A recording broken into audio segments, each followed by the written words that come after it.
अस्सलाम वालेकुम दोस्तों, इस चैनल पर पेश की जाती हैं जुर्म और सज़ा और तफ्तीश की नाकाबिले फरामोश सच्ची कहानियाँ। मुअज़्ज़िज़ सामीन व हज़रात, आपसे उम्मीद की जाती है कि वीडियो को लाइक करें और चैनल को भी सब्सक्राइब कर लें। शुक्रिया। खूबसूरत औरत किसी आजमाइश से कम नहीं होती। औरत का बेपना हुस्न बाज़-औक़ात इसके लिए बहुत बड़ी मुसीबत बन जाता है। ख़ास तौर पर वो हसीन औरत जो अपने मरकज़ को छोड़ दे, जिसके सर पर कोई छत ना हो और किसी मेहरबान साहिबान की मुतलाशी हो। ऐसी बेयारो मददगार हसीन व जमील औरत अपने हुस्न की वजह से कभी खुद आजमाइश में मुब्तला होती है और कभी दूसरों को आजमाइश में मुब्तला रखती है। आबिदा भी ऐसी ही एक औरत थी। मैंने जब पहली मर्तबा आबिदा को देखा, इस वक्त वो जिंदगी की कैद से आज़ाद हो चुकी थी। इसके मुर्दा चेहरे पर पाई जाने वाली ताजगी और शुगुफ्तगी को देखकर मैंने फौरन अंदाज़ा लगाया कि जिंदगी की रनाई से भरपूर होते हुए वो किस कदर पुरकशिश रही होगी। मुझे अच्छी तरह याद है, वो साल के तवील तरीन दिन यानी 22 जून की सुबह थी। उस रोज़ मैं हस्बे मामूल ड्यूटी पर पहुंचा तो मालूम हुआ कि अलग सुबह नहर के किनारे पर एक औरत की लाश मिली है। लाश की इत्तला एक कुम्हार ने दी थी जो सुबह सवेरे मिट्टी ढोने निकला था। मैंने फिलफोर ASI ज़हूर हुसैन को साथ लिया और जाए वक़ुआ पर पहुंच गया। उन दिनों मेरी तय्युनाती ज़िला झंग के एक निस्बतन ज़ेरी इलाके हवेली बहादुर के थाने में थी। हवेली बहादुर तरीमू सिंधानी राब्ता नहर के किनारे वाक़ है।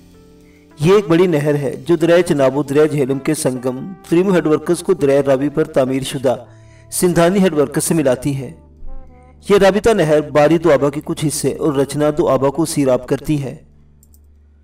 आबिदा ने फूलदार प्रिंटेड लॉन की शलवार कमीज पहन रखी थी। पाँव में 2 पट्टी चप्पल थी। इसकी गर्दन के गिर लिपटे हुए सुर्ख दुपट्टे को देखते ही अंदाजा हो जाता था कि इसे गला घोंटकर मौत के घाट उतारा गया था। एक बात की वजाहत कर दूं कि मकतूला का नाम मुझे बाद में दौरान तफ्तीश मालूम हुआ था। मकतूला की उम्र का अंदाज़ा मैंने 24 और 25 साल के दरमियान लगाया। चूँकि क्राइन से ये जाहिर होता था कि इसकी मौत दम घुटने से वाक़ हुई थी, इसलिए इसकी आंखें वहशतनाक अंदाज में फटी हुई थी। लेकिन इस मंजर ने मकतूला की दिलकशी और ख़ूबसूरती में कोई कमी नहीं आने दी थी। मौका पर काफ़ी तादाद में लोग जमा हो चुके थे। उनमें अच्छी खासी औरतें भी थीं जिनके साथ बच्चे भी थे। मैंने मौका पर मौजूद मोतबर मर्दों और बुर्दबार औरतों को बारी बारी मकतूला का चेहरा दिखाकर पूछ-गुछ की, लेकिन कोई भी इसे शिनाख्त न कर सका। इसका मतलब यही था कि वहाँ की रहने वाली नहीं थी, बल्कि किसी और इलाके से वहाँ पहुँची थी। मैंने ज़ाब्ते की कार्रवाई मुकम्मल करने के बाद ASI से कहा, ज़हूर हुसैन, थोड़ी देर इंतज़ार कर लेते हैं। अगर मकतूला का कोई वाली वारिस न आया तो लाश को पोस्टमार्टम के लिए भेज देंगे। ये तो करना ही पड़ेगा मलक साहिब, ASI ने पुरख्याल अंदाज में कहा। अव्वल तो ये लगता है कि मकतूला यहाँ की नहीं है, इसलिए किसी वारिस के यहाँ पहुँचने की उम्मीद कम है, और अगर कोई आ भी गया तो इस सूरत में भी लाश का पोस्टमार्टम तो करवाना ही पड़ेगा। मैंने कहा, तुम ठीक कहते हो, ये सीधा सीधा कत्ल का मामला है। एक उधेड़ उम्र शख्स जो करीब खड़ा हमारी गुफ्तगू सुन रहा था, अफसोसनाक अंदाज में सर हिलाते हुए बोला, थानेदार साहिब, खामखा लाश की बेहुरमती न करवाएं। इस कर्मा मारी की मौत इसी तरह लिखी हुई थी। मैं इसकी जानिब मुतवज्जो हो गया। चाचा, तुम्हें कैसे पता चला कि ये बेचारी कोई कर्मा मारी बदनसीब थी? वो बौखला गया। जनाब देखे ना, इस तरह की मौत तो। ASI ने इसे जुमला मुकम्मल नहीं करने दिया और पूछा, चाचा तुम जानते हो इस औरत को? नहीं जनाब, मैंने इसे पहले कभी नहीं देखा। इससे पहले कि ASI कोई और सवाल पूछता, एक पुख्ता उम्र के शख्स ने लोगों के दरमियान से रास्ता बनाते हुए हमारे पास आया और कहा, जनाब मेरा नाम शराफत अली है, क्या मैं मरने वाली का मुँह देख सकता हूँ? मुझे पता चला कि यहाँ किसी औरत की लाश मिली है। तुम्हें ठीक पता चला है, मैंने इस बाखलाक शख्स के कंधे पर हाथ रखते हुए कहा। शराफत अली, लो देख लो तुम भी। फिर मैंने लाश के चेहरे पर से चादर हटा दी। ओह, शराफत अली के मुंह से बेसाख्ता निकला, ये तो आबिदा परवीन है। कौन आबिदा परवीन? मैंने पूछा। शराफत अली चंद लम्हे खामोश नजरों से आबिदा का मुर्दा चेहरा देखता रहा, फिर शिकस्ता लहजे में जवाब दिया, ये मेरी किराएदार थी। चंद रोज पहले ही अपने खामिद के साथ यहाँ आई थी। क्या नाम है इसके खामिद का? जमील, इसने जवाब दिया। मैंने पूछा, जमील इस वक्त कहाँ है? पता नहीं जनाब, वो भी सुबह से गायब है। शराफत अली, क्या तुम इन मेबी को पहले से जानते थे? इसने नफ़ी में सर हिलाया। मैं इनसे वाकिफ नहीं था। फिर तुमने अजनबी लोगों को कैसे अपना मकान किराए पर दे दिया? वो तामुल करते हुए बोला, जनाब बात दरअसल ये है कि मैंने इन्हें पूरा मकान किराए पर नहीं दिया था, बल्कि अपने घर की बैठक इन्हें रहने के लिए दी थी। एक लम्हे को रुककर इसने वजाहत की, हम दोनों जी अकेले ही रहते हैं, हमारी कोई औलाद नहीं है। मैंने सोचा घर का कुछ हिस्सा किराए पर उठा देना चाहिए, इस तरह घर बैठे इजाफी आमदनी भी होती रहेगी और हम दोनों मियाँ बीवी का दिल भी लगा रहेगा। इस सिलसिले में मैंने कुछ लोगों को कह रखा था कि मैं अपने मकान का एक कमरा किराए पर देना चाहता हूँ। कोई 12-15 रोज़ कबल जमील अपनी बीवी आबदा के साथ मेरे घर आया और घर का कुछ हिस्सा किराए पर लेने की ख्वाहिश जाहिर की। वो गुफ्तगू से खासा मुहज़्ज़ब और लिखा पढ़ा मालूम होता था। मैंने ज़रूरी शराइत तय करने के बाद अपनी बैठक इन्हें किराए पर दे दी। बैठक का एक दरवाज़ा बाहर की जानिब भी है। जमील इसी दरवाजे से आता जाता था। अलबत्ता वो दोनों बावर्ची खाना और बाथरूम इस्तेमाल करने के लिए बैठक का अंदरूनी दरवाज़ा इस्तेमाल करते थे। इसका तवील बयान ख़त्म हो तो मैंने पूछा, शराफत अली तुम्हारा घर किस तरफ है? इधर नज़दीकी है जनाब, इसने एक जानिब इशारा करते हुए बताया। ठीक है, बाकी बातें तुम्हारे घर में बैठकर होंगी। सो बिस्मिल्लाह जनाब। इसके बाद मैंने आबिदा परवीन की लाश को पोस्टमार्टम के लिए ज़िला अस्पताल भिजवा दिया और ASI के साथ शराफत अली के घर पहुंच गया।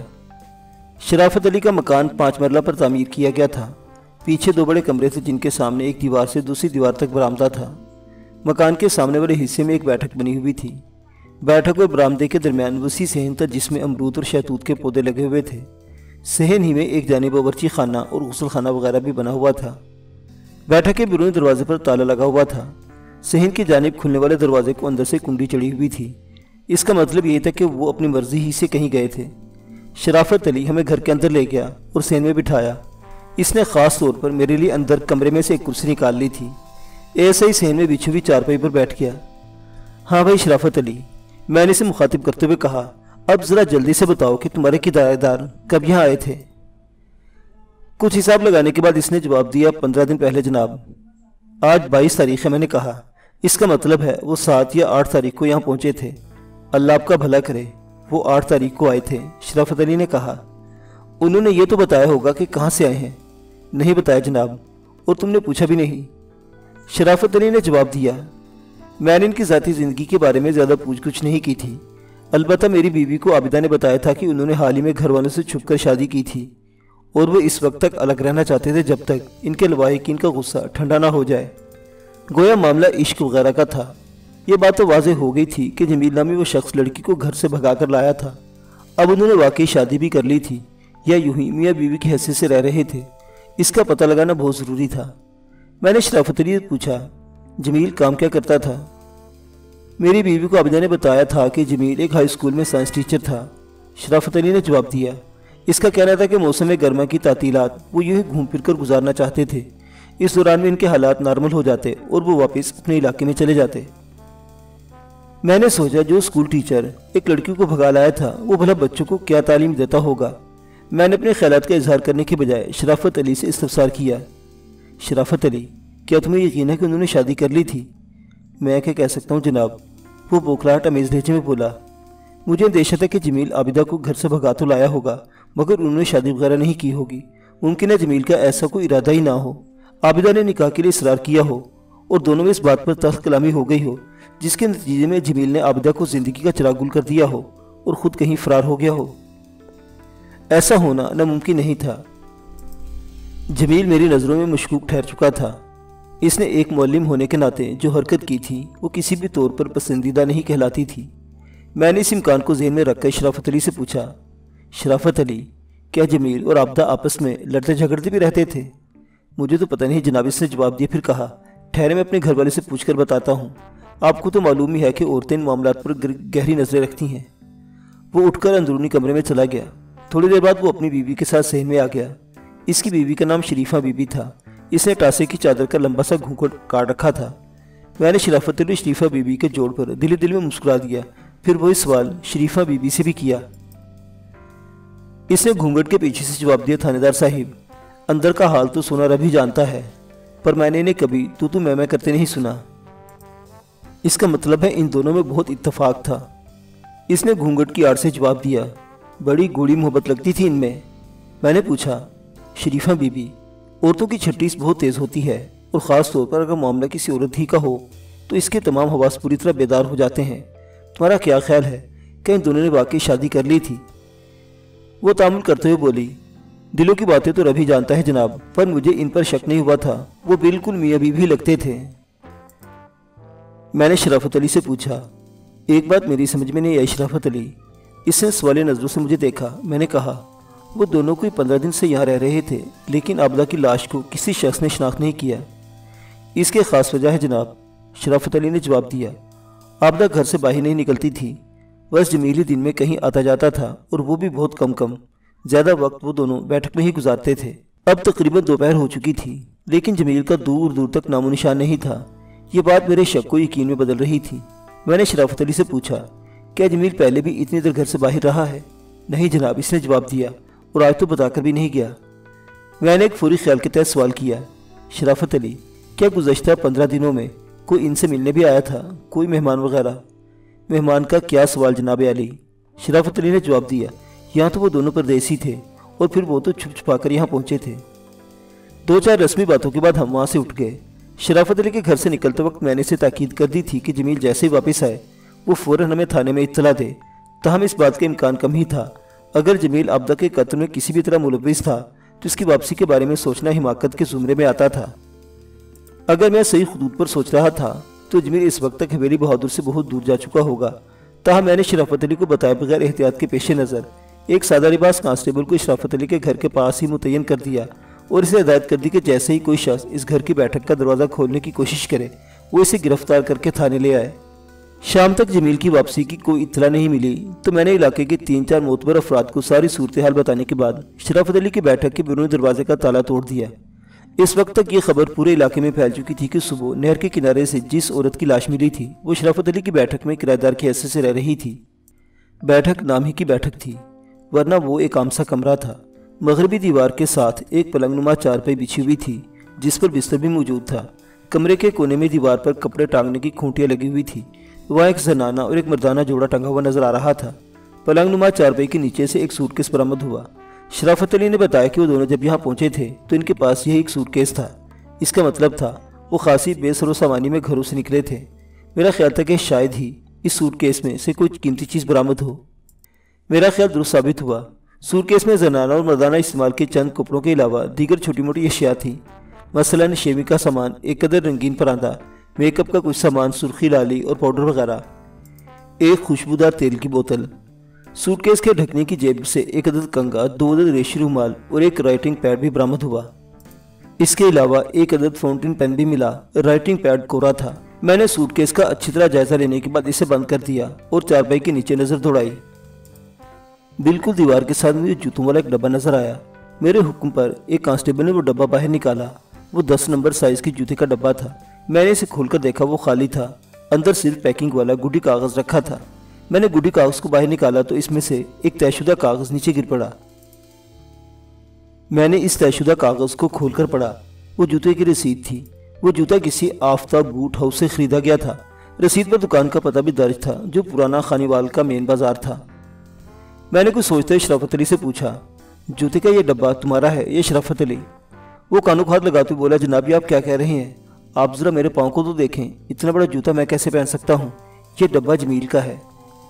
میں نے فوراً شرافت علی کے پاؤں کا جائزہ لیا. اس کی بات میں وزن تھا، وہ جھوٹ نہیں بول رہا تھا. اس کا پاؤں 7 نمبر یا زیادہ سے زیادہ 8 نمبر کا تھا.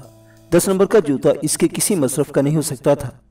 میں نے جوتے کی رسید کو طے کر کے اپنی جیب میں رکھ لے اٹھتے ہوئے کہا ٹھیک ہے شرافت علی، تھانہ یہاں سے زیادہ دور نہیں ہے.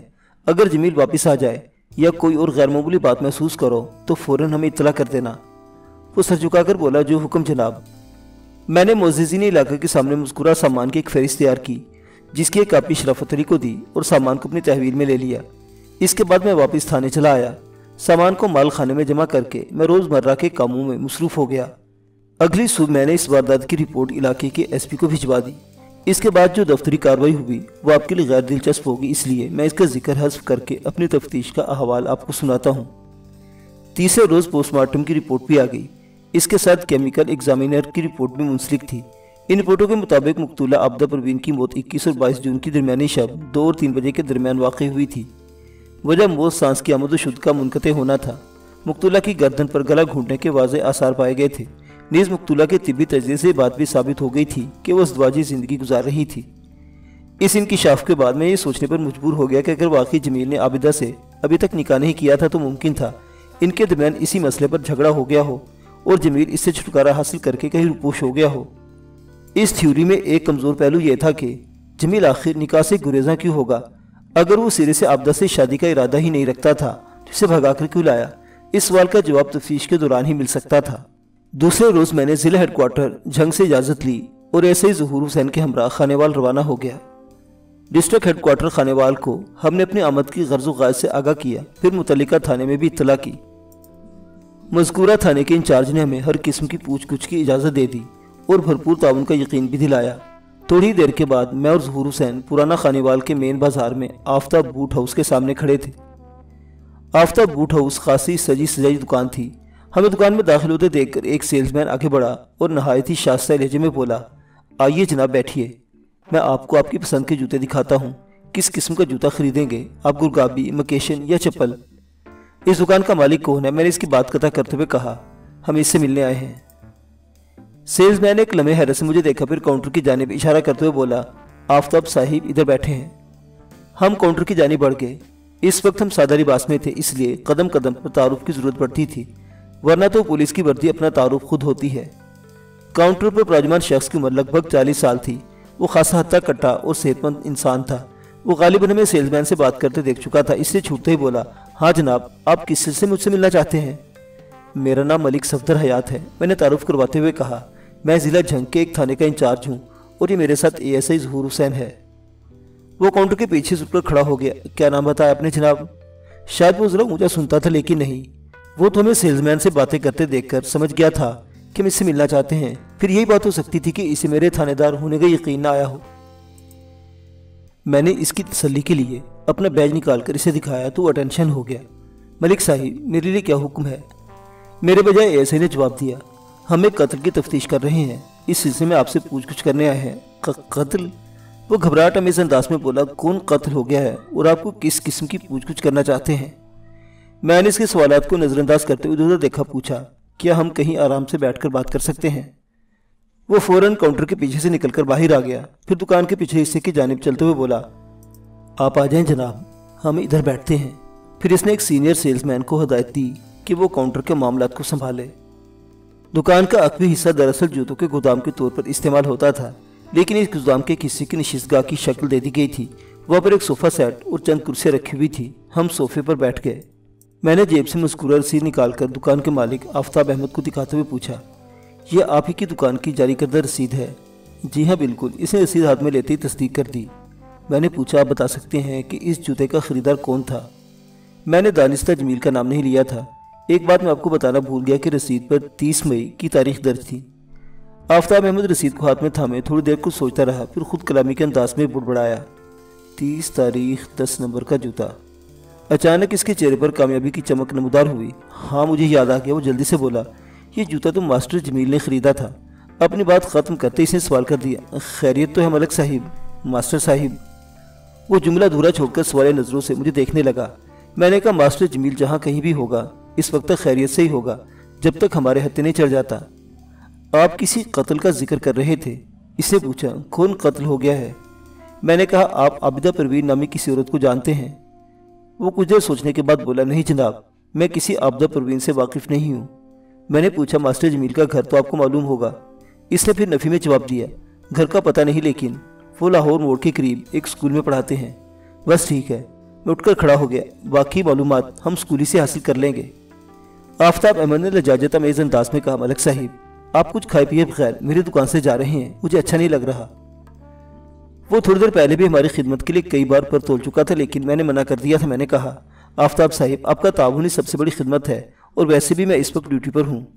हम पूछते पाछते थोड़ी देर बाद मज़कूरा स्कूल में पहुँच गए। वो स्कूल एन लाहौर मोड़ के नज़दीक वाक़ था। मौसम गर्मा की छुट्टियों की वजह से स्कूल तो बंद थे, लेकिन करीबी स्कूल के हेडमास्टर का घर था। हमने हेडमास्टर मतलूब हुसैन का दरवाज़ा खटखटाया।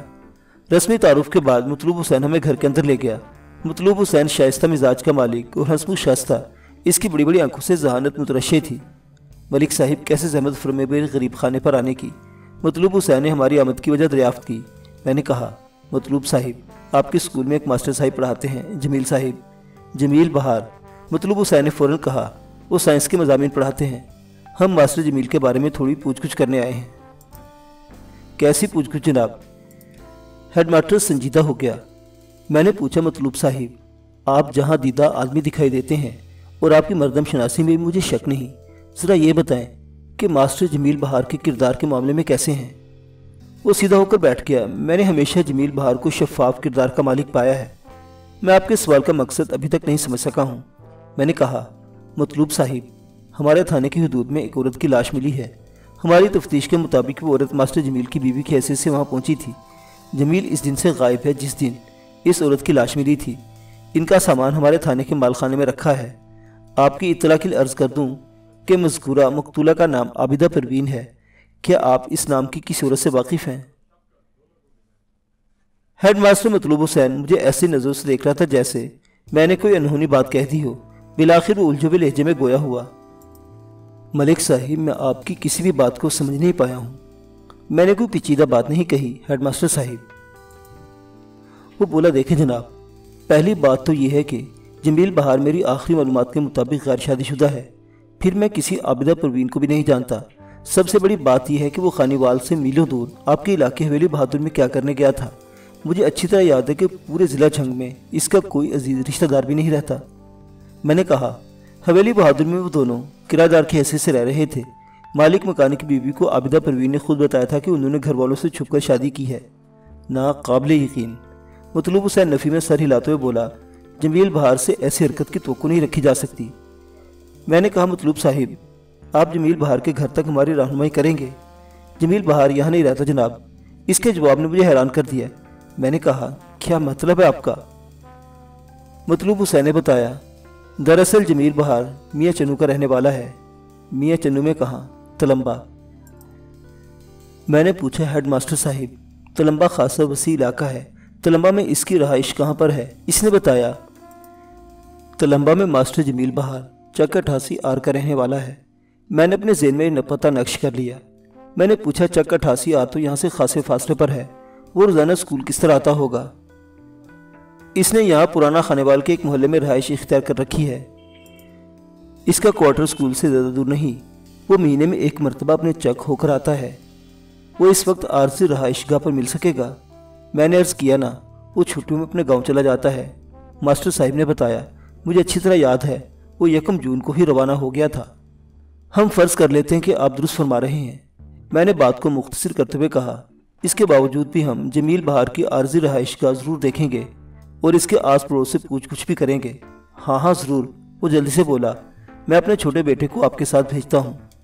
میں نے پوچھا، جمیل بہار کی عارضی رہائش گاہ کے آس پاس کوئی عابدہ پروین ہوگی؟ اس بارے میں میری معلومات 0 کے برابر ہیں۔ شکر ہے ہیڈ ماسٹر صاحب۔ میں اٹھ کر کھڑا ہو گیا، پھر پوچھا، کیا ماسٹر جمیل صاحب شاعری بھی کرتے ہیں؟ آپ کا اندازہ درست ہے، مطلوب حسین نے میرے خیال کی تصدیق کر دی۔ بہار اس کا تخلص ہے، اچھے خاصے شعر بھی کہہ لیتے ہیں۔ ضرور سنیں گے اس کے شعر بھی، میں نے زمینی انداز میں کہا، ذرا ملاقات تو ہو جائے۔